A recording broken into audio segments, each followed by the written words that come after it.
자, 우리 10장에서는 아까 우리가 복습한 것처럼, 이 뭡니까? 아, 성경에서 말하는 성경적인 하나님, 그죠? 성경적인 하나님. 9장에서는 이제 직통 계시에 대해서 이제 말했으니까, 직통 계시는 성경 66권으로 인하여 더 이상의 어떤 계시라는 것이 있을 수가 없고, 이제 그 성경을 통해서 하나님 말씀하시는데, 그럼 성경에서는 하나님 어떻게 우리에게 드러나시고 또 우리에게 알려지시는가에 대해서 우리 살펴볼 텐데, 우리 먼저 이 내용 좀 살피기 전에, 성경에서 하나님을 만난 사람들, 그죠? 하나님을 만난 사람들이 성경에서는 주로 하나님을 어떻게 표현하고 있는가? 보통 여러분 두 가지로 표현했어요. 어떤 식으로 표현했습니까? 인자하신 하나님, 인자하신 하나님, 그리고 인자하심과 더불어서 선하신 하나님, 선하신 하나님, 그죠? 물론 뭐 여기에도 이제 다양한 어떤 이 개념들이 나옵니다만, 인자하신 하나님이라고 할 때에 여러분들이 좀 기억하셔야 될 게 뭐냐면, 하나님의 그 인자하심은 반드시 무엇을 향하여 나아가고 있느냐면, 구속하실 이 구속주 하나님, 그죠? 구속자 하나님으로 나아가고 있습니다.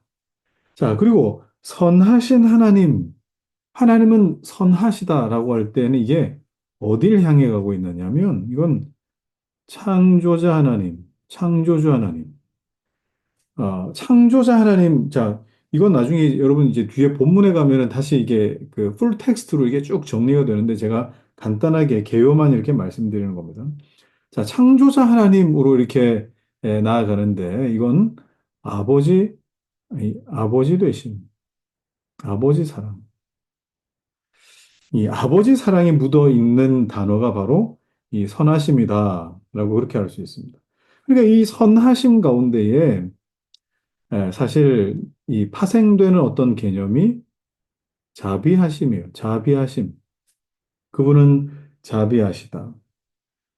자비하시다라고 하는 건 이 선하심의 성격이 에, 영원성이 동반된,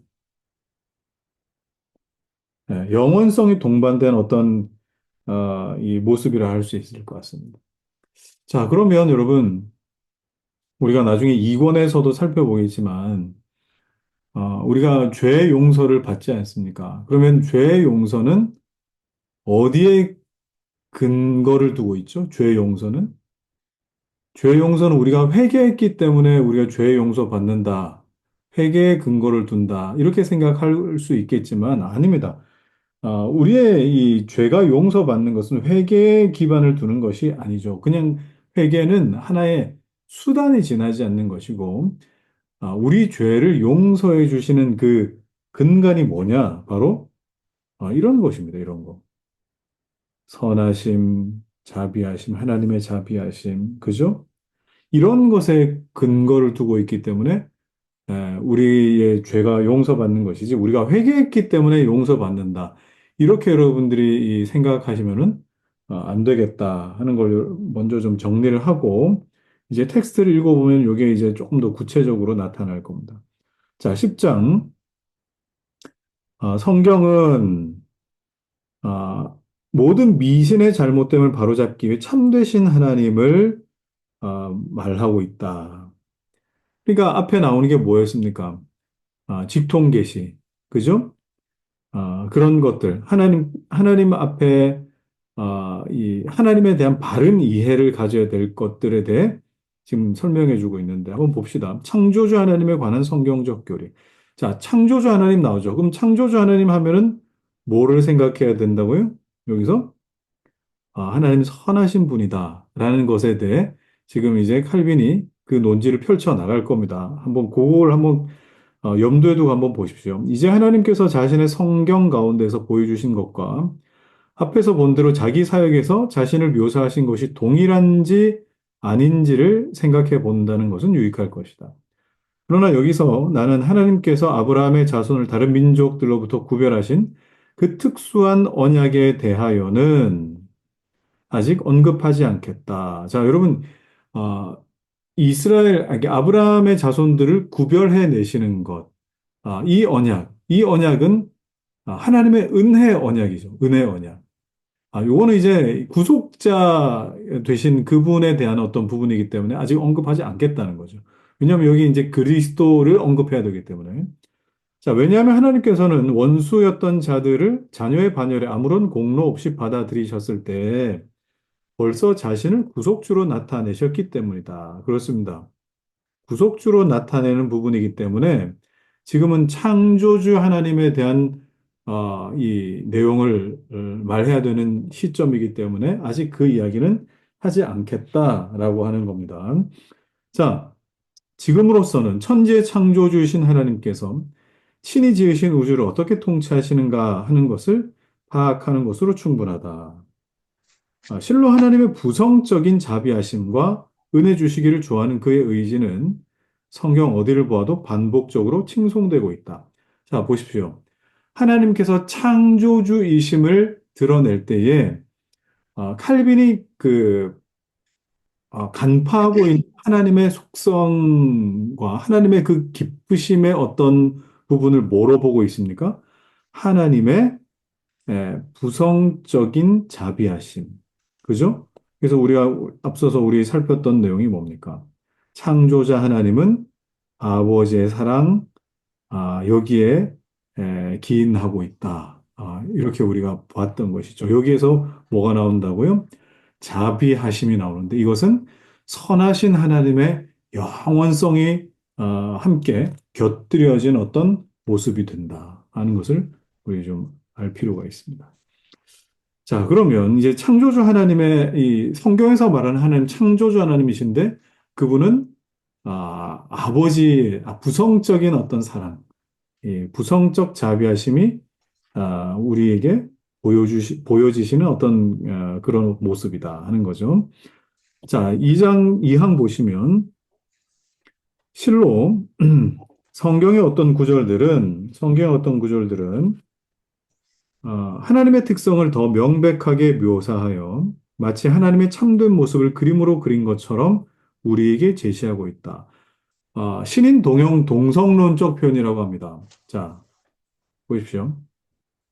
그러니까 이 부분은 뭐냐면 이게 마치 이건 이제 뭐라 그럴까요? 그림 그리듯이 이렇게 보여주는 어떤 모습이라 한다면 사람이 이해할 수 있도록 사람의 어떤 이 특징을 가지고 우리에게 보여주시는 거. 그래서 이걸 뭐라고 부릅니까? 신인 동, 시- 신인, 동형, 동성론적이라고 이렇게 표현을 하는데, 뭐 말이 어렵습니다면, 하나님을 사람의 어떠함에 비교해서 우리에게 설명하셨다라는 그런 뜻입니다. 자, 보시죠. 자, 출애굽기 34장에 보면은 여호와께서 그 앞으로 지나시며 할 때에 자비롭고 은혜롭고 노하기를 더디하시고 인자와 진실이 많으신 하나님이로라. 인자를 천대까지 베풀며 자, 이런 표현들이죠. 인자를 천대까지 베풀며 악과 과실과 죄를 용서하나 형벌받을 자는 단영 결단코 면죄하지 않고 아비의 악을 자여손 3, 4대까지 보응하리라. 자, 이거는 이제 개정판이야. 개역 한글판의 이 근거한 번역인데, 자, 이런 말씀이 있습니다. 자, 이렇게 두 번 반복된 그 위대하신 이름에서 여호와로라, 여호와로라, 그죠? 하나님의 영원성과 자존성이 선언된 것을 보게 된다. 하나님의 영원성과 자존성. 자, 영원성, 자존성, 그죠? 그다음에 여기 그다음 보시면은 완전성.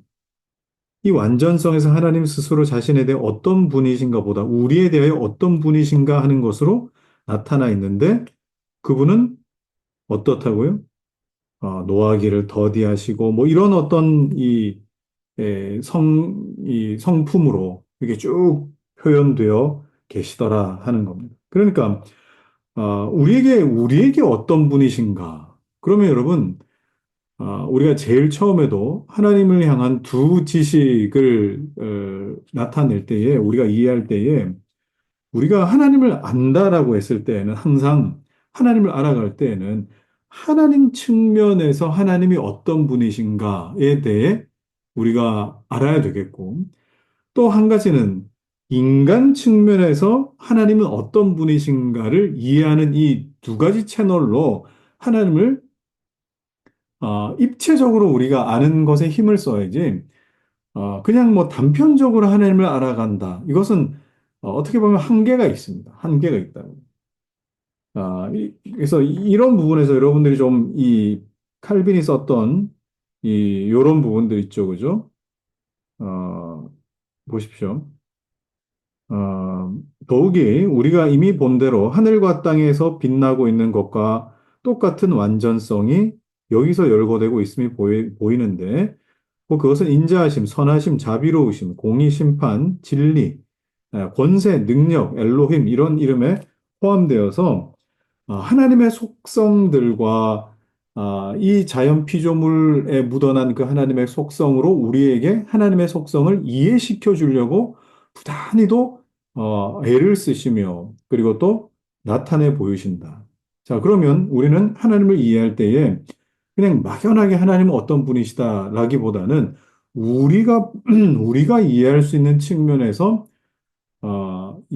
볼 수 있는 하나님의 어떤 부분, 어떠함을 짐작해 볼 수 있는 것도 한 방법이다 하는 겁니다.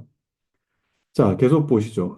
시편 한 편만으로도 충분한데 여기에 이제 뭐 어, 이 요런 어떤 내용이라 이 말이죠. 여기에 나오는 예레미야서에 보면 하나님께서는 자신이 어떤 분이시라는 것을 우리에게 알리고자 하셨는데 비록 그 기록이 아주 충분하다고는 할 수 없지만 분명히 위와 동일한 내용이다. 예레미야 뭐라 합니까? 자랑하는 자는 이것으로 자랑할지니 곧 명철하여 나를 아는 것과 나 여호와는 인애와 공평과 정직을 땅에 행하는 자인 줄 깨닫게 하인 줄 깨닫는 것이라 이렇게 말했는데 여기서 꼭 기억해야 할 세 가지가 있다. 뭐라고 했습니까? 첫 번째는 인애. 인애. 우리의 모든 구원은 전적으로 여기에만 달려 있다. 자, 두 번째는 공평. 공평. 날마다 악한 자들에게 시행되고 있고 심지어 가혹한 저들을 영원한 멸망에 이르기까지 기다리고 있는 것도 여기에 해당되는 것. 자, 그다음에 정직 또는 이 의, 이거 정의입니다. justice는. 자, 이것으로 신자는 보존되고 가장 자애로운 양육을 받게 된다. 자, 여러분 이 세 가지는 어떤 하나님을 지금 나타내 보이는 거라고요? 여기 보면 인애와 공평, 뭡니까? 인애의 하나님, 공평과 정직의 하나님. 자, 이게 지금 무엇을 가리키고 있느냐면, 어, 구속자를 가리키고 있는 겁니다. 구속자. 자, 그래서 우리가 제일 앞에 우리 봤듯이 구속자 하나님이 인자하심이 구속자 하나님을 가리키고 있다라고 이렇게 봤잖아요. 자, 그러니까 인애와 공평과 정직 이 세 가지를 합쳐서 이렇게 하나님을 묵상할 때에 이 하나님은 구속하시는 하나님이시다라는 것이 이 성경에 그렇게 나타나더라 이 말입니다. 자, 조금 더 읽어보시죠. 자, 아직은 좀 여러분 그림 자체가 큰 블럭으로 이렇게 우리에게 전달돼서 이게 조금 선명한 그림이 잘 안 보이실 거예요. 이게 에, 이 칼빈이 이 내용을 블럭을 조금 더 이제 세분화해서 보여주고 조금 더 미분해서 보여주고 하면은 이제 우리가 조금 더 멀리 봤을 때 이게 어떤 그림이군 하는 게 이게 좀 보이게 될 거거든요. 그런 시선을 가지고 여러분 이제 보시면 좋겠어요. 자, 그 다음에 여기에는 하나님의 진리와 권세, 거룩하심과 선하심, 그 어느 하나도 빠진 것이 없다. 사실 인애와 공평과 정직에 관한 필수 불가결의 지식이 하나님의 확고불변한 진리의 기초를 두지 않았다고 하면 우리가 어떻게 그러한 지식을 가질 수 있겠느냐. 그래서 하나님의 말씀에서 이런 하나님을 우리가 확인할 수 있는데 그분은 보십시오. 그의 선하심에서 오는 것이 아니면 그의 인애가 도대체 어디에서 오겠는가? 마지막으로 하나님의 모든 길은 인애와 공평과 정직이로 하면 여기에서는 또한 하나님의 거룩하심이 보이고 있는 것이다. 자, 그럼 이 짧은 문장 안에서 지금 칼빈이 하나님의 참 많은 것을 지금 이야기해 주고 있는데 결국 정리하자면 이겁니다. 이거. 그래서 이 두 가지를 다 통틀어서 아까 칼빈이 뭐라고 했습니까? 결국 거룩하신 하나님이시다 그랬죠. 그죠? 결국 하나님의 거룩하심이 보이고 있다. 거룩하신 하나님이 나타난다. 자, 이게 지금 이런 식으로 이런 어떤 이 모습으로 우리가 좀 정리해 볼 수 있을 것 같습니다. 자, 그래서 여러분 이런 어떤 모습들 우리 뒤에 아까 읽었던 뭐 그의 선하심, 인애, 그죠? 하나님의 거룩하심, 네, 또 어디 있습니까? 네, 이런 어떤 사실 인애라고 하는 것은 뭡니까? 이 자비함이죠. 자비함. 네, 그래서 자비함, 선하심에서 오는 것이 아니면 그의 인애가 어디서 오겠는가? 그러니까 선하심에서 자비하심이 나오더라. 그것은 영원함이 곁들여져 있는 것이더라. 뭐 이렇게 우리가 지금은 좀 정리를 해볼 필요가 있을 것 같습니다.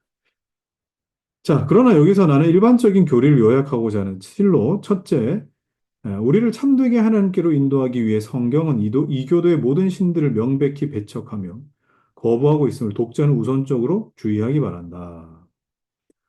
아, 여러분, 물론 이제 제자 훈련을 하게 되면 이 부분에 이제 10계명에서 이제 배우게 될 텐데, 10계명의 제1계명에서 우리가 헷갈리지 말아야 할 게 있습니다. 첫 번째 계명이 뭡니까? 너는 나 외에 다른 신들을 내게 두지 말라. 막 이렇게 했을 때에 그 계명이 가리키고 있는 것은 우리가 오해해서 그러면 다른 신들이 있는데 하나님보다 더 앞세우지 말라는 뜻인가 보다. 이렇게 우리가 오해할 수가 있어요. 그런데 다른 신들을 내 앞에 두지 말라라고 하는 것은 어, 이, 이런 어떤 뜻입니다. 그러니까 하나님 앞에 이런 거죠. 이런 의미가 되는 겁니다. 그러니까 이 옛날에 고대 사회에는 전쟁을 하게 되면 신들의 전쟁이었죠.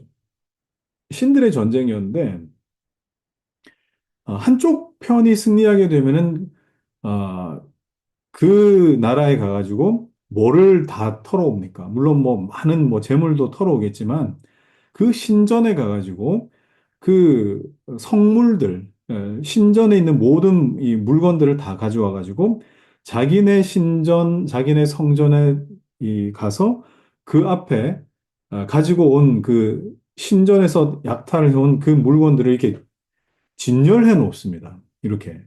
왜 그렇습니까? 그쪽 신이 졌다는 거예요. 그쪽 신이. 우리 신에게 졌다 하는 의미로 그 성물들을 가져와 가지고 이렇게 진열을 해 놓는다. 그러니까 그런 어떤 개념을 가지고 아, 하나님 앞에 어떤 신들도 나열해 놓지 말라는 뜻이에요.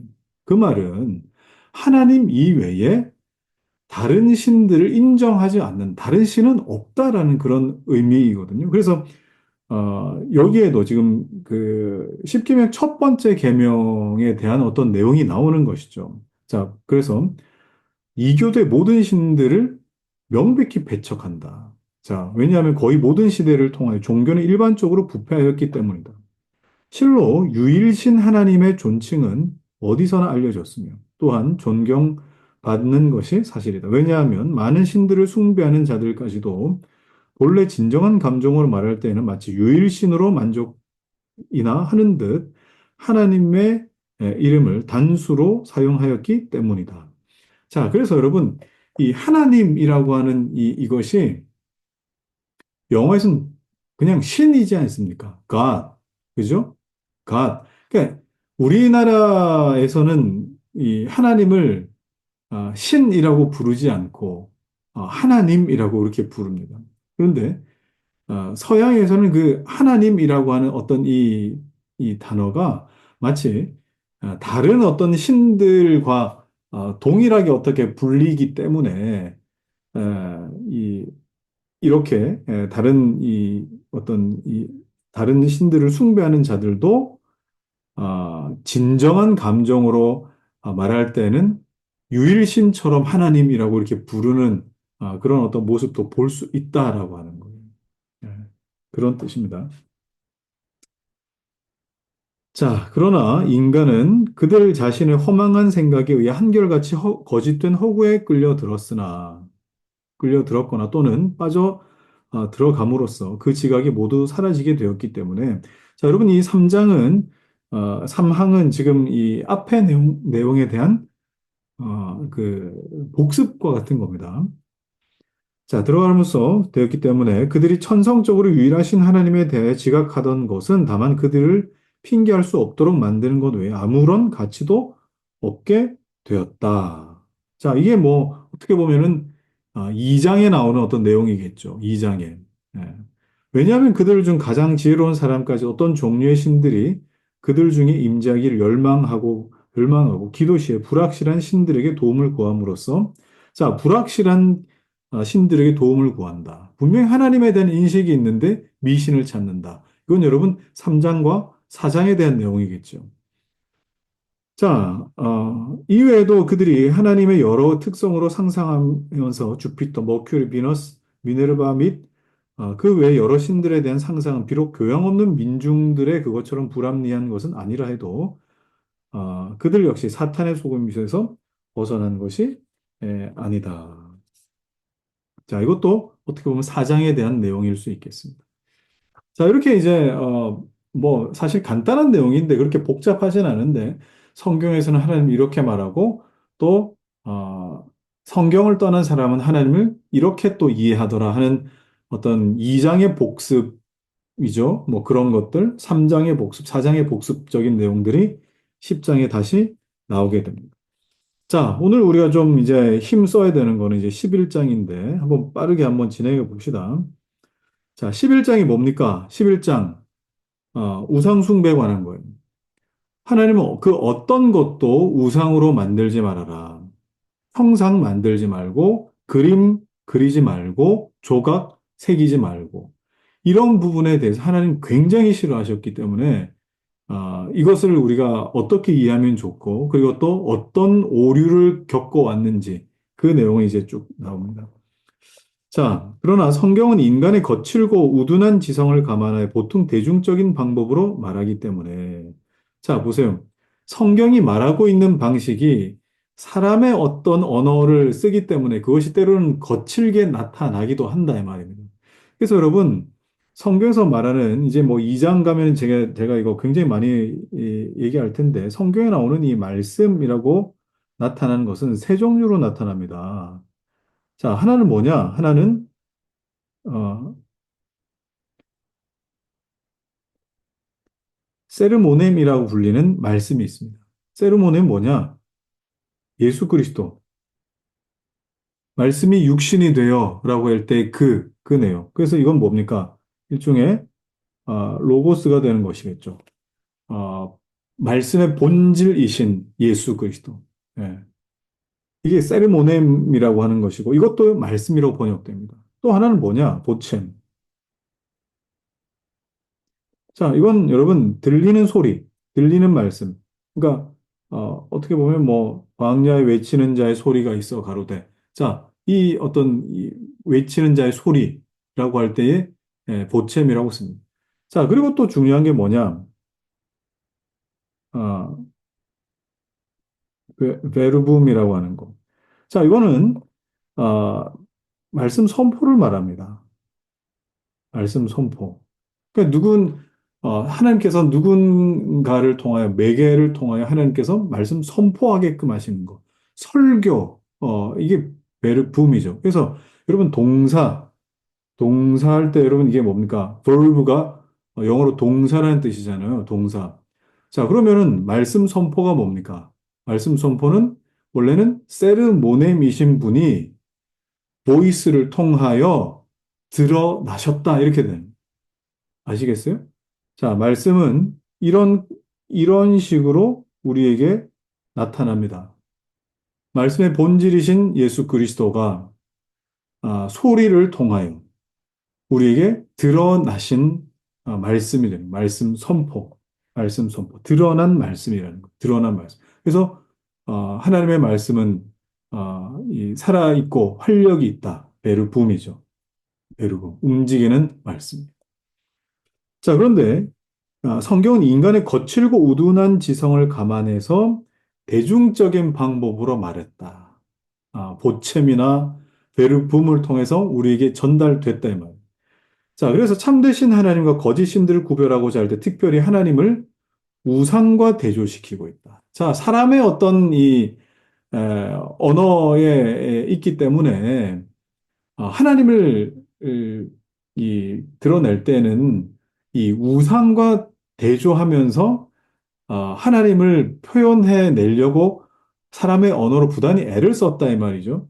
자, 그러므로 성경 어디서나 보게 되는 그 독특한 정의는 인간이 자신의 생각으로 만들어낸 일체의 신성을 물어 돌려버린다. 사람이 생각해내는 어떠한 종류의 신성이든 성경은 어떻게 해요? 무로 돌려버린다. 없애버린다. 왜냐하면 하나님만이 자신에 대해 유일한 참된 증거가 되시기 때문이다. 네, 정말 멋진 정입니다. 하나님만이 스스로에게 증거가 되신다. 하나님만이. 자, 곧 어떠한 형상이라도 하나님을 형상화하게 되면 불경건의 허위로 인하여 하나님의 영광은 손상된다. 그렇습니다. 하나님은 어떠한 방법으로든지 형상화하면 안 됩니다. 그러므로 하나님은 율법서에서 자신에게만 하나님의 영광이 돌려져야 한다고 요구한 후에 자신이 어떤 예배를 받아들이고 어떤 예배를 거절하시는가 보여주시기 위해 즉시 다음과 말씀하셨는데 너를 위하여 새긴 우상 만들지 말고 이게 몇 계명입니까? 2계명이잖아요. 2계명. 그죠? 위로 하늘에 있는 땅의 아래로 있는 어떤 형상도 만들지 말아라. 이 말씀을 통해 하나님은 자기를 보이는 형상으로 표현하려는 우리의 방자한 행동을 억제시키셨다. 그리고 이미 오래전 미신이 하나님의 진리를 거짓으로 변질시키기 시작한 일체 형태를 간단히 열거하셨다. 그게 뭡니까? 이런 거. 페르시아, 예, 태양 숭배. 그다음에 애굽 사람들, 애굽 여러분 그 벽화 보십시오. 다 사람이랑 짐승이 예, 뭐 늑대 모습으로 아니면 소, 그죠? 이렇게. 그래서 애굽 사람에게는 동물, 히랍 사람에게는 인간 형태로 하나님을 예배. 그게 다 신화가 이 그리스 로마 신화가 이렇게 나타난 거잖아요. 자, 하나님께서는 미신 숭배자들이 하나님을 그들 가까이 오게 할 수 있다고 생각하였다. 일체의 형상. 자, 아, 사람은 형상을 만들면 가까이 있다고 느낍니다. 그게 하나님을 떠난 사람의 그 본능적인 어떤 뭐라 그럴까요? 액션이에요, 액션. 그래서 여기 나오는 어떤 형상, 화상, 그러니까 뭐 그림, 조각, 상징물, 이거 다 예외 없이 거절하죠. 자, 근데 이걸 나중에 보면 이제 나중에 그 로마 카톨릭에서 참 존경하는 그레고리오 1세 시대에 어리석은 사람을 교육하기 위한 용으로 그림을 그리는 건 허용했어요. 그림, 그림을 허용했다. 근데 이 그림이 나중에는 이제 막 점점 더 뭐 이 성환이 뭐 이렇게 해가지고 이게 여기에 이제 뭐 의미를 부여하고 이렇게 이제 발전해 가기 시작했는데 이것도 금지했다는 거죠. 자, 참이, 그래서 우리 아이들에게 하나님을 가르쳐 줄 때에 시각적인 자료에 대해서 참 고민을 많이 해야 됩니다. 왜냐하면 어릴 때 심겨진 그 어떤 이미지나 형상이 우리 아이들이 평생 가기 때문에 그래요. 그렇기 때문에. 자, 이양 보시죠. 보이는 하나님의 형상을 추구하는 것이 곧 하나님을 배반하는 것임을 알도록 하기 위해 하나님께서 얼마나 분명하게 형상을 적대시하셨는가를 보게 됩니다. 자, 그는 비물질적인 하나님을 물질적인 것으로, 볼 수 없는 하나님을 볼 수 있는 형상으로, 영이신 하나님을 무생물로, 무궁하신 하나님을 나무 조각이나 돌, 황금 조각 같은 걸로 만들 때 하나님의 위엄은 부당하고, 그죠? 부당하고 터무니없는 허상으로 더럽혀지게 되었다고 주장하였다. 이건 여러분 그냥 뭐 제가 설명 없이 이해하실 수 있을 겁니다. 자, 신적 존재로부터 직접적인 표징이라고 해도 이거는 그 형상적 우상은 정당화할 수 없다라는 겁니다. 그게 뭐가 있습니까? 하나님의 임재를 나타내는 구름 기둥, 불 기둥 뭐 이런 거 말입니다. 그리고 뭐 노뱀, 그죠? 이런 것도 그런 형상도 정당화시킬 수 없다라는 거. 자, 그런 이야기를 하고 있는 거예요. 자, 하나님은 결정적 표적들에 의해 신적 위험의 임재를 나타내 보이셨다. 자, 그러나 이것은 알지 못하는 이 인간의 교육을 위해서 적절히 고려된 것이었지, 이것을 형상화시켜가지고, 아, 이 뭡니까? 이 사람들에게 하나님이 이런 분이라고 그렇게 전해주기 위함은 아니었다. 그걸 거기다 대고 경배하고 뭐 그러기 위함이 아니었다는 거죠. 자, 동시에 그의 불가해한 본질, 그죠? 하나님의 본질은 우리가 불가해하다 그랬어요. 물론, 아, 인지할 수 있겠지만, 그걸 다 이해할 수 없기 때문에, 그걸 사람이 알 수 있는 방법으로 불처럼 나타나기도, 또는 큰 연기나, 뭐, 큰 지진이나, 또는 뭐, 소리나, 이런 것들로 나타나기도 했다. 그래서, 구름과 연기, 화염, 이런 것들은 다 뭡니까? 하나님 영광의 상징이었다는 거죠. 하나님 영광의 상징이었지, 이걸 형상화하지 마라. 자, 그리고 성령이 비둘기 형태로 나타났던 적이 있죠. 예수님 세례 받으실 때. 자, 그런데 그 비둘기의 어떤 형태는 금방 사라졌어요. 사라졌다. 어, 이 순간적인 상징으로 말미암아 신자들이 성령을 눈에 보이는 분으로 믿는 것을 경고받았다. 다만 성령의 권능과 은혜로 만족하는 것이 우리에게 있는 만족스러운 방법이다. 어떤 것으로도 형상 만들지 마라. 자, 그리고 속죄소에게 그 속죄소 위에 그 법궤 뚜껑이죠. 속죄소 위에 그룹들이 이렇게 날개를 펴가지고 속죄소를 덮는데 왜 그렇습니까? 속죄소 안에 있는 하나님의 영광 보지 말라고. 보지 말라고. 그래서 그룹들은 날개로 속죄소 가리면서 하나님을 직접 볼 수 없도록 사람의 눈과 일체의 감각을 무디게 했다.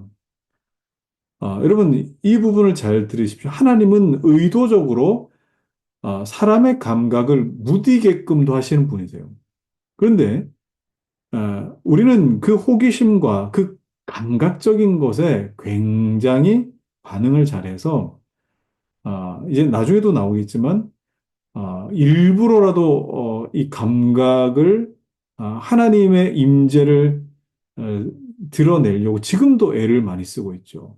지금도. 자, 상황 봅시다. 이와 같이 똑같은 목적으로 쓰인 말씀. 열방의 우상은 은금이요 사람의 수공물이라. 모든 형상물은 우상이라는. 자, 시편 기자. 우상은 물질로 만든 것이요 신이 아니며 그 형상은 은금으로 된 것이라 했고 단순히 우리 자신의 이해력에서 생각해낸 하나님의 개념은 어리석은 망상에 불과하다. 순간순간 덧없이 호흡하며 불안하게 살아가는 유한한 인간이 너무 우매하고 무분별하여 하나님께 돌려야 할 존영을 우상에게 돌리고 있더라. 이게 뭐 때문에 그렇습니까? 이게 뭐 때문에? 우리 3장에서 배웠던 뭐요? 종교의 씨앗. 그죠? 종교의 씨앗과 이게 우상으로 돌린다. 이게 뭐였습니까? 미신이었죠. 3장과 4장 이야기가 여기서 또 나오죠. 자, 그렇다면 우상의 기원이 인간의 생각에서 나오지 않고 어디서 나왔겠느냐? 그러므로 저 이교의 시인이 다음과 같이 에, 말하는 것은 정당하겠다. 이 에피쿠로스 학파의 있던 이 조소인데 보십시오. 나는 한때 하나의 무화과 나무 줄기, 쓸모없는 나무 토막이었는데 일꾼은 나를 걸상으로 만들까 망설이다가 신으로 만들기로 결정하였네. 이게 에피쿠로스 학파가 지은 이 우상에 대한 시였어요. 그러니까 하나님 모르는 사람도 이렇게 아는데 우리가 그렇게 살아야 되겠느냐. 자, 이제 우리가 명심할 것은 성경이 반복적으로 이와 같은 언어로 미신을 묘사하고 있다는 사실이다. 우리 인간의 그 거친 언어지만 이 미신이 이렇다는 것을 계속 말하고 있다. 그래서 우상은 사람의 손으로 만들어진 것이고 사람의 생각과 아까 여기 보면은 사람의 생각이라 했는데 여기는 의지도 포함되겠죠. 하나님을 적대하고자 하는 어떤 의지, 반감, 그죠? 어, 하나님의 권위가 없는 것이라고 했다. 사람의 손으로 만든 건요. 이 말씀으로 보라. 인간이 고안해낸 일체 예배 형태는 가증스러운 것이라는 사실이 확립된다. 자, 그러면 예배는 뭡니까? 하나님이 받으실 만한 예배를 하나님이 직접 말씀해 주셨어요. 출애굽기, 또 레위기를 통해서 하나님 받으실 만한 예배를 말씀해 주셨다고. 그럼 그것이 구약에서 어떠한 의미가 되는가를 통해 사실 예배에 나오는 모든 이 제사에 나오는 모든 어떤 그 내용은 누구를 가리키고 있느냐? 제사나 절기나 이게 다 누구를 가리키느냐? 예수 그리스도를 가리키거든요. 그럼 신약에 와서는 우리가 예수 그리스도 그분의 이름과 또 그분을 전적으로 의지하는 그것 없으면 예배가 불가능하다는 예배가. 예배 가장 중요한 것은, 오늘날 예배 가장 중요한 것은 예수 그리스도이시고, 그분의 영이신, 이 영과 그분의 말씀이신 진리로 예배하는, 영과 진리로 예배하는 것. 이게 우리 예배의 형태인 것. 자, 그래서, 하나님 말씀에 따르면 어떤 화상도, 조상도, 조형도, 만들지 말아라. 하나님 이렇게 말씀을 하셨어요. 자, 이제 재미난 얘기가 나옵니다. 우상은 무식한 사람들의 책이라고 하는 옛 속담이 널리 보급되어 있는 것을 나도 잘 알고 있다. 자, 이게 무슨 말이냐? 우상이라고 하는 것. 그러니까 뭐, 우상은 하나의 이 조각품만 여러분 생각하시면 안 되고, 여기 뭐도 포함됩니까? 그림, 그다음에 뭐, 조형, 그다음에 여기 뭐 나오는, 아까 위에 나왔던 조상, 그죠? 이런 모든 기타 등등은 누굴 위해서라고요? 무식한 사람들. 여긴 무식한 사람들이라고 했는데 사실 교육받지 못한 사람들을 위해서 아, 교육 교재의 이미지처럼 쓸 뿐이다. 이걸 누가 한 말이라고요? 그레고리우스 1세가. 여러분, 이 그레고리우스 1세는요, 카톨릭에서 굉장히 존경받는 교황이에요.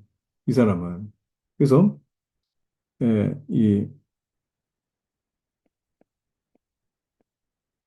자, 이 기간에 이 교황이었는데, 로마 가톨릭 가장 존경하는 이 교황이 바로 이런, 이 그레고리오 1세입니다. 그래서 뭐라고 부르느냐? 위대한 그레고리오라고 그렇게 부르기도 합니다. 위대한 그레고리오. 이 앞에 위대한이 딱 붙어 있어요. 자, 그러나, 하나님의 영은 이와는 전혀 다르게, 아, 그레고리우스가 성령의 학교에서 만약에 배웠다면, 자, 여러분 성령의 학교가 뭡니까? 성령의 학교는 곧 성경이죠. 우리 앞에서 배웠죠, 그죠? 성경은 곧 성령의 학교이시다. 성령께서 가르치시는 학교이시다. 자, 그러면, 아, 이 교육받지 못한 자들에게 뭐 그림 그려주고 뭐 어떤 뭐 형상을 보여주고 뭐 이렇게 해서 이 그 사람들이 깨우쳐지는 것이 아니라 성경을 통해 성령의 조명하심을 통해서 그들의 눈이 열리고 귀가 열리는 것이지 뭐 보여주고 들려준다고 그게 사람들에게 하나님을 알 수 있을 만한 그런 게 아니라는 거죠. 제가 말씀드렸잖아요. 계시라고 계시 하나님께서 드러내신 자들에게 그들이 알 수 있는 거라고. 자, 그런데 교황주의자, 로마 카톨릭 말합니다. 교황주의자들이 확실한 원리로 결정한 것, 곧 우상은 체계 역할을 한다고 하는 주장을 예언자들이 전적으로 정죄한 것은 모든 사람이 명백하게 아는 것이라고 나는 첨부한다. 왜냐하면 예언자들은 참되신 하나님과 우상을 대립시키고 결코 조화될 수 없는 것으로 대치시켰기 때문이다. 뭐 선지서들 읽어보면은 우상 때문에 막 얼마나 많이 선지자들이 핏대를 세워서 그렇게 얘기를 했습니까? 자, 교회 교리 역시 부분적으로 달리 판단한. 자, 보십시오. 락탄티우스와 유세비우스, 이 사람들은 초기 역사가들입니다. 자, 초기 역사가들인데 이 문제에 대해서 쓴 글이 있는데요. 형상으로 보이는 것은 모두가 다 죽어야 한다는 사실을 그들은 조금도 주구조감 없이 주장하였다. 자, 유명한 그 어거스틴도요. 뭐라고 했느냐? 형상에게 예배드리는 것뿐만 아니라 그 형상을 신으로 봉헌하는 것은 죄다. 형상을 놓고 예배하는 거, 또 신으로 봉헌하는 거, 이거 죄다. 자, 그의 말은 오래전 엘비타가 아니고 엘비라입니다. 엘비라. 이 책에 오타가 조금씩 있어요. 엘비라 교회 회의에서 제정된 것과 조금도 다를 것이 없다. 그중에 36장에는 교회당 안에 화상이 있어서는 안 되며 예배를 받든가 찬양받아야 할 것이 벽에 그려져서도 안 된다. 안 된다. 엘비라 교회 회의에서 이렇게 얘기했다 이 말이에요. 예. 그런데 그럼에도 불구하고 어, 카톨릭에서는 누구의 말을 더 존중했느냐? 앞에 나왔던 그레고리오 1세. 이건 교육용이다라고 하는 것을 훨씬 더 존중해가지고 이 그레고리오스의 이 말을 전통으로 만들었어요. 그래서 여러분 로마 카톨릭 예배당 가보십시오. 뭐 화려합니다. 화려해. 네, 눈이 거룩해지죠. 눈이 거룩해진다. 자, 특별히 기억할 만한 것은 이 어거스틴이 다른 곳에서 바루로의 다음과 같은 말을 인용하고 있는데 신들의 조상을 최초로 소개한 사람들은 하나님에 대한 경외를 제거하고 그 대신 오류를 가하였다. 아, 네, 바루로만 이 말을 하였다면 그 말은 거의 권위가 없을 것인데 그러나 한 이방인이 어둠 속에서 더듬어 이와 같은 광명에 도달하게 되었다는 사실, 그리고 유형적 형상이 하나님에 대한 인간의 경외를 감소시키고 오히려 오류를 더했기 때문에 하나님의 위엄을 가질 만한 가치가 없다고 말한 것은 우리를 충분히 부끄럽게 하고도 남음이 있다. 자, 그래서 여러분, 아, 보십시오. 첫째로, 인간이 저지른 하나님에 대한 최초의 오류는 형상에서 시작된 것이 아니라 새로운 요소가 가해지자 오류가 증가된 것이라고 지적했고, 두 번째는, 자, 형상의 어리석음과 그 둔하고 불합리한 고안으로 말미암아 하나님의 신성이 쉽게 멸시를 당했기 때문에 하나님에 대한 경외 감소되고 심지어 파괴된 것이다. 자, 결국 여러분, 하나님에 관하여 알아야 할 것은 형상이 아니라 다른 자료에서 배워야 된다. 이게 뭐겠습니까? 성경이죠, 성경. 자, 계속 봅시다. 교황주의자들이 조금이라도 수치를 느낄 줄 안다면 형상물이 무식한 자의 책이라고 하는 속임수를 더 이상 써서는 안 될 것이다. 뭐 교육, 뭐 운운하지 말라는 뜻이죠. 왜냐하면 그것은 성경의 많은 증거에 명백하게 반박되었기 때문이다. 그러므로 교황주의자들이 우상은 일종의 성결의 책이라고 하는 예? 이런 거짓된 주장을 조금이라도 순수하게 보이기를 원한다면 적어도 그들의 우상을 적당하게 장식하는 것이 좋을 것이다. 자, 만일 교회가 그 의무를 다했다면 교육받지 못한 사람도 없었을 것이다. 자, 그렇게 뭐 교육 운운했으면은 너네 카톨릭 교회 안에 이렇게 교육받지 못한 사람이 이렇게 나와서 되겠느냐? 근데 왜 이렇게 무식한 사람이 많으냐? 하고 지금 칼빈이 이 조소하는 것이죠. 자, 그러나 그 거룩한 곳에 교육이 교회를 말합니다.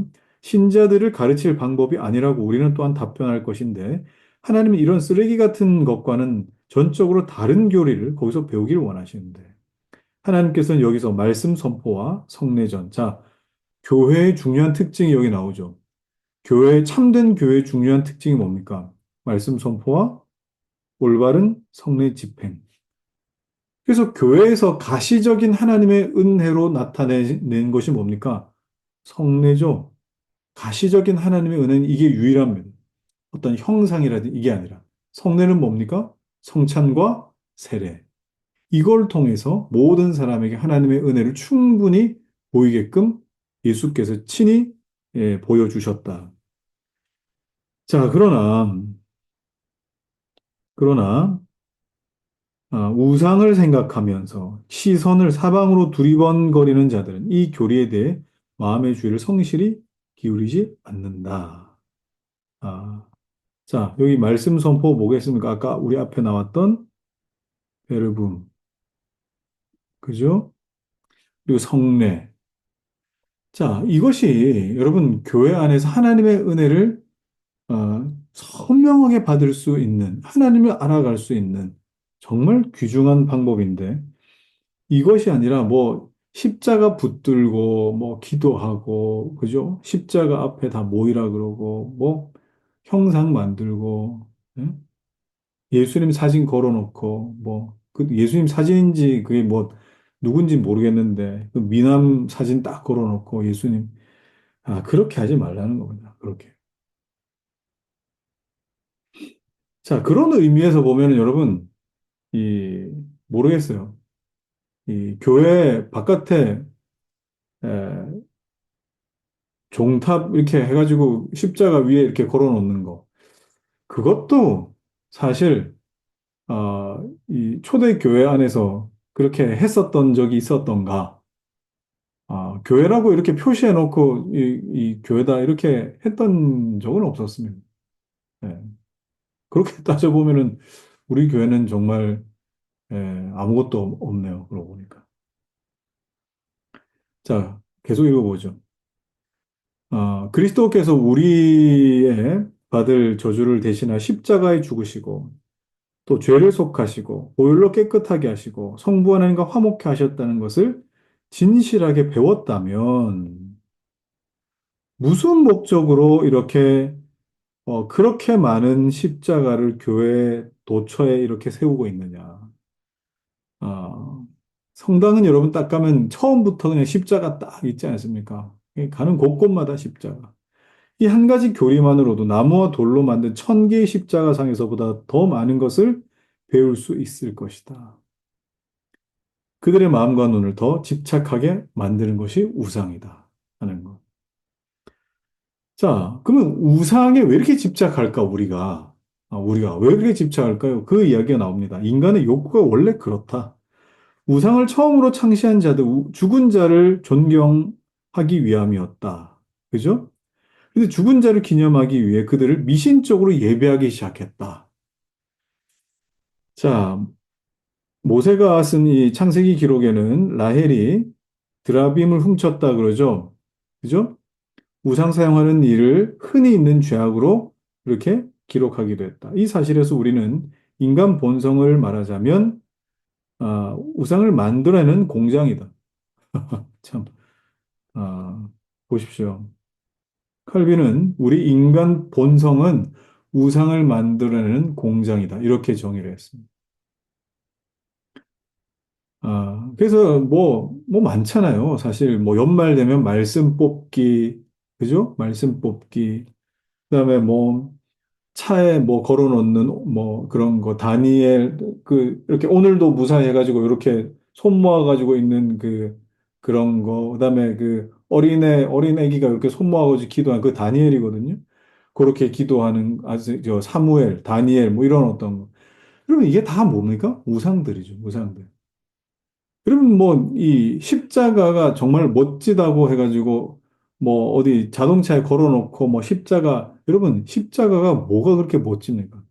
예수 그리스도께서 우리에게 주신 정말 참혹한 형틀인데 그게 뭐가 멋지다고 거기다 걸어놓고 그런다 이 말이에요. 자, 보십시오. 즉 인간은 내적으로 상상한 하나님을 수공으로 표현해 보려고 했습니다. 그러므로 마음은 우상을 잉태하고 손은 우상을 만들어낸다. 하나님께서 자신을 유형적으로 나타내시지 않는 한 인간은 하나님이 그들과 함께 계시다는 것을 믿지 않는 것이 우상 숭배의 기원이라는 것은 이스라엘이 그 금송아지 만든 것으로도 입증됐다는 거 아닙니까? 이스라엘 백성들은 말하기를 이렇게 했어요. 자, 그 전에 이미 이스라엘 백성들은 경험했잖아요. 하나님 존재하신다는 거. 그죠? 하나님 존재하신 거 알고 있었고, 하나님 권능을 경험했는데도 불구하고 우리를 위하여 우상을 만들어내라. 보이는 하나님이 없으면 하나님 안 계시다는 것으로 느끼는 것이 인간의 어떤 본성에 있기 때문이다. 자, 우리는 일상생활의 경험에서, 자, 일상생활의 경험입니다. 육신은 항상 자기와 비슷한 허구를 얻고 나서는 무분별하게 그것이 바로 하나님의 상인 것처럼 위안을 얻는다. 자, 이게 무슨 말이겠습니까, 이게? 이게. 그러니까, 어, 쉽게 하나님을 알려고 한다는 겁니다. 쉽게. 여러분, 이거 주의하십시오. 일상생활의 경험에서. 쉽게. 그 뭐, 어떤 걸 이렇게 뭐, 나에게, 뭐, 물론 하나님의 섭리 안에 있겠지만, 아, 어떤 일이 일어났을 때, 하나님은, 이런 분이셔. 하고, 그 하나님에 딱 갇혀버립니다. 그래서, 내가 말만 하면 하나님은 언제나 다 이렇게 언젠가는 들어주시는 하나님이셔. 그럼 여러분이 내뱉은 모든 말은 그 언젠가 하나님이 다 들어주시는 하나님이신가? 하나님이 어떤 분이신가를 알지 못하고 내가 말하면은 무조건 하나님 다 들어주시는 분이셔. 그 언젠가. 이렇게 너무 내 경험적으로 일상생활에서 겪는 하나님을 하나님이라고 그렇게 정의해 버리는 거. 여러분 그거 주의하시라. 이게 뭡니까? 편의주의. 편의주의와 여기다가 경험주의. 경험주의를 합쳐가지고 하나님을 자꾸 이해하려고. 성경에서 이 처음부터 자세하게 나타내신 하나님을 만족하지 못하고 자꾸 요런 식으로 하나님을 이해한다. 그러니까 어떻게 보면 이런 것도 하나의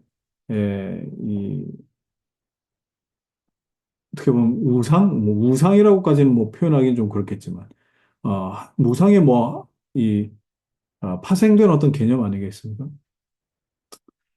자, 이런 종류의 공상에는 즉시 숭배가 따르기 마련이다. 왜냐하면 인간이 형상 속에서 하나님을 본다고 생각하게 되면 역시 하나님을 형상으로 숭배하게 되기 때문에. 아, 그래서 형상을 통하여 내가 위안을 얻으면 여러분 예배당에 만약에 십자가가 이렇게 걸려 있는데 딱 들어가서 십자가가 내 앞에 딱 있으면 그냥 내 마음이 그냥 따뜻해지고 위로가 되고 그 십자가 때문에 내가 어떤 위로를 얻고 또 격려를 얻고 뭐 이런 어떤 감정을 갖는 것이 뭡니까? 이 사람이 갖고 있는 굉장히 본성적인 방향이에요. 자, 그런데 인간이 지나치게 우둔한 생각에 물들기 전에 우상 숭배에 뛰어 들어가지 않는다는 것은 분명하다. 함부로 그렇게 하진 않는다는 거죠. 그럼 어떤 과정이냐? 사실 그들은 그 우상을 신으로 간주한 것이 아니라 신의 어떤 능력이 그것에 내주한다고 상상했기 때문. 그러므로 하나님이나 어떤 피조물을 상으로 표현해서 이를 예배하기 위해 그 앞에 꿇어 엎드릴 때에는 이게 무슨 뜻입니까? 존경할 때는. 그 앞에 이제 꿇어 엎드려 섬길 때는 벌써 어떤 미신에 매혹되어 있는 것이다. 그 미신이 뭐겠습니까? 내가 바라는 것이 나에게 반영되게끔 만드는 거예요. 그러니까 십자가를 딱 보니까 하나님 나를 위로해 주시는 것 같아.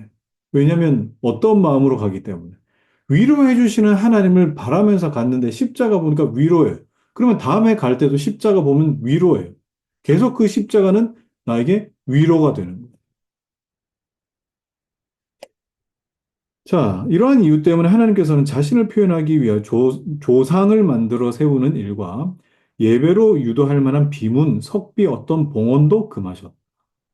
이 같은 이유에서 이계명에서는 예배에 대한 것이 첨가됐는데, 왜냐하면 인간은 하나님을 가시적 형상으로 만들자마자 즉시 하나님의 권능이 그 형상에 부착된다고 생각하게 돼. 딱 형상 만들면 하나님의 어떠한 것이 거기에 딱 있다고 생각을 해요. 이렇게 인간은 어리석어서 하나님이 형상화하고 나서는 여기에 하나님을 결부시키고 마침내 그것을 예배하지 않을 수 없게 된다. 예. 그러니까 급하면 그 앞에 무릎 꿇는 거예요. 단순히 우상만을 예배하든지 하나님을 우상으로 예배하든지 거기에는 조금도 차이가 없게 된다. 어떤 구실을 막론하고 우상에게 하나님의 존영을 부여하는 것은 언제나 우상 숭배. 그리고 하나님 미신적으로 경배받기 원하지 않으시기 때문에 우상에게 무엇을 부여한다는 것은 그만큼 하나님으로부터 무언가를 빼앗아 오게 되는 것이다. 자, 10항 봅시다. 자, 교회 내에서 우상 숭배가 어떤 식으로 이제 이루어지게 되었는가? 자, 이거 사실 되게 궁색한 변명이에요. 자, 보십시오. 자, 어거스틴은 우상 바라보고 그와 같이 기도하고 예배드린 사람 치고 그 우상이 자기 기도와 예배를 주리라는 생각과 자기가 원하는 바를 이루어 주려는 희망을 품지 않는 사람 하나도 없다. 아, 자, 아, 뭐 어떤 종류의 이 종교이든 우, 우상 앞에 엎드리는 사람, 그 앞에 절하는 사람, 어떤 마음이야? 다 똑같은 마음이라는. 심지어 교회 내에서 하나님 앞에 예배하는 그 예배당에서도 똑같다 이 말이에요. 자, 밑에 어찌하여 그들은 오늘날 마치 제단과 화상을 위해 싸우는 것처럼 사륙과 유혈을 무릅쓰면서까지 형상물을 위해 싸우는가? 자, 이게 뭐냐면 이 나중에 이제 그 니케아 회의 이제 14항에 가면 니케아 회의에 관한 어떤 내용이 나오는데 이거 성상 파괴에 대한 어떤 이슈가 니케아 회의에서 주로 다루었었거든요. 그러니까 이런 이슈가 나올 만큼 굉장히 그 당시에 이 우상에 대한 어떤 허용과 또 우상에 대한 이 파생들이 굉장히 많았다 하는 겁니다. 자, 여기서 이제 로마 카톨릭에서 뭐라고 하느냐. 우리는 결코 우상을 우리의 신이라고 부르지 않는다. 우상을 우리의 신이라고 부르지 않는다. 자, 참 묘하죠. 유대인이나 이방인도 옛날에 우상을 그들의 신이라 부르지 않았어요. 그러나 예언자들은 끊임없이 목석으로 더불어 간음했다고 비방했어요. 자, 여기에 대해 조금 더 구체적으로 이런 말이 있습니다. 뭐라고 했느냐? 자, 여기 굉장히 재미난 내용이에요. 그들은 형상물에게 표시하는 존경을 우상에게 봉사하는 것이라 말하고 우상을 예배하는 것이라고 말하지 않았다. 자, 그러니까 이게 무슨 말이냐? 형상을 이렇게 만들어 놓는 것은 그 형상의 본질에 대한 존경심이지, 형상을 우리가 예배한 것은 아니다. 무슨 말인지 아시겠어요? 형상에 대해 우리가 존경심을 가지고 그 앞에 그 어떤 두려운 마음이나 또 그걸 보면서 우리가 마음을 또 정리하고 그 앞에 고개 숙이게 되는 겸손한 마음을 갖게 되는 뭐 그런 어떤 것이지 이걸 우리가 예배한 것은 아니다. 자, 그럼 뭐겠습니까? 이런 뜻이겠죠. 이런 뜻. 우리가 아, 우상을 뭐라고 부르냐? 아이돌이라고 부르죠. 아이돌 워십은 아닌데, 이게 아니고, 뭡니까? 아이돌 서비스 했다는 거죠. 그 우상을 통해서 머리는 숙인 건 맞는데 예배 드린 건 아니다. 자, 이렇게 굉장히 말을 이런 식으로 이제 했다, 이 말이. 그래서 그걸 뭐라고 불렀느냐? 봉사다, 그렇게 불렀어. 봉사, 서비스라고. 그런데 워십하진 않았다. 이건 서비스였지 워십이 아니었다. 그런 이야기가 아, 쭉 나오는 겁니다. 그래서 우상의 봉사자일 뿐 예배자는 아니었기 때문에 그들에게는 아무 죄도 없다. 이렇게 얘기를 했어요. 자, 그런데 음, 자, 이건 이제 똑같은 말입니다. 똑같은 얘기고 그 설명인데, 자, 보십시오. 형상을 예배하고 있지만 예배는 아니었다. 뭐, 이렇게 말하는 것과 똑같은 논리다. 이렇게 보는 겁니다. 자, 요 내용에 대해서는 이제 12장에 가게 되면은 예배와 또 경배에 대한 어떤 내용, 섬김이 뭔가, 경배가 뭔가에 대해서 훨씬 자세하게 나오니까 이건 요렇게만 여러분 이해하시고 넘어갑시다. 자, 예술의 기능과 한계. 그러면 예술이라는 것은 우리가 어떻게 이해하면 좋을까? 자, 나는 절대로 어떤 상도 허락되어서는 안 된다고 생각할 정도로 미신에 사로잡혀 있는 건 아니다. 그러니까 조각은 아무것도 안 된다. 뭐 그런 어떤 의미가 아니라 조각이나 회화는 하나님 주신 선물이 이건 뭐 화가들도 있지 않습니까? 조각가도 있고 이 양재를 순수하게 정당하게 사용하기를 원하는데 하나님께서 자기의 영광과 우리 이익을 위하여 주신 이 은사가 불합리하게 남용되면 안 된다는 것이다. 자, 가시적으로 표현된 것에는 두 가지가 있어요. 하나는 뭡니까? 역사적 사건. 또 다른 하나는 역사적 사건과는 아무런 관계가 없는 형상과 형태이다. 역사적 사건을 교육하는 데는 뭡니까? 역사적 사건을 교육하는 데는 아, 유익한 부분이 있습니다. 하나님이 이렇게 이렇게 하셨다라고 그려놓는 거 또는 뭐 보여주는 거. 이거는 이 교육적인 차원에서는 다소 유익한 부분이 있지만 후자는 뭐예요? 역사적 사건과 아무런 관계없이 하나님을 자꾸 보여주고 하나님의 어떠한 걸 자꾸 여기에 의미 부여하려고 하는 거. 이거는 뭡니까? 이거는 이건 사실 영적 쾌락 아니냐? 내가 아, 내가 원하는 것을 의미 부여해가지고 찾으려고 하는 거 아니냐라고 하는 거. 자, 오늘날 교회 내 장식되어 있는 거의 대부분의 형상물은 이런 거다라고 그렇게 말하고 있습니다. 자, 14만. 자, 오늘 이거 다 합시다. 뭐, 얼마 안 남았으니까. 자, 그다음에 13항 봅시다. 첫째로, 우리가 만일 초대교회 권위에 감동받고 있다면, 그 500년 동안의 기독교 역사에 형상이라는 게 나온 적이 있느냐라는 그런 이 논리가 되는 겁니다. 그래서 그 뒤에 보면, 교회가 그것을 고의적으로 사용한다고 생각할 때, 주께서 말씀으로 성별하신 바, 살아있는 상징 이외에 어떤 형상물을 받아들인다는 것은 아무리 생각해도 교회 신성에 전적으로 부적당하겠다. 내가 말하고자 하는 것은 세례와 성찬과 다른 의식들, 그러니까 성례들이죠, 성례들. 이런 거 외에 다른 것으로 눈에 보이는 것이 있으면 안 되겠다. 자, 보십시오. 여기 제가 여러분들이 좀 말씀드리고 싶은 이런 부분들이에요. 인간의 지능으로 날조된 어떤 형상물 이상으로 우리 눈을 강력하게 붙들고 생생하게 감동 주는 것. 자, 이런 거 교회에서 주의해야 된다. 그래서 오늘날 지금 여러분, 뒤에 뭐, 그 LED 그 백판, 그죠? 무대 뒤에 있는 LED. 저 이거 굉장히 신경 씁니다, 이거. 교회가 점점 나중에는 뭐 교회를 그 라스베가스에 있는 그 뭡니까? 무슨 뭐 그 동그란 눈알처럼 생긴 그 콘서트장 있지 않습니까? 이제 딱 완전한 굴처럼 생긴 거. 교회를 그런 식으로 이제 만들어서 뭐 벽까지 아예 그냥 뭐 하나님의 임재로 뭐 촤 이렇게 하면 뭐 사람들 얼마나 좋아하겠어요. 그죠? 거기 이제 사람들 다 모아가지고. 분명 그런 교회 나올 것 같아요. 그런 교회가. 근데 이게 사람이 기획하면 얼마든지 사람들에게 은혜를 끼칠 수 있다고 생각하는 것 자체가 이건 하나님의 영광과 하나님의 일하심을 얼마나 우습게 생각하는가를 알 수 있습니다. 교회들 정신 차려야 돼요, 이거. 정말. 자, 니케아 회의 보십시오. 이거야말로 정말 이 편이죠. 편의주의. 예? 자, 니케아 회의. 자, 니케아 회의는 1차, 2차 이렇게 나누는데 이 니케아 회의는 2차 니케이 회의를 말합니다.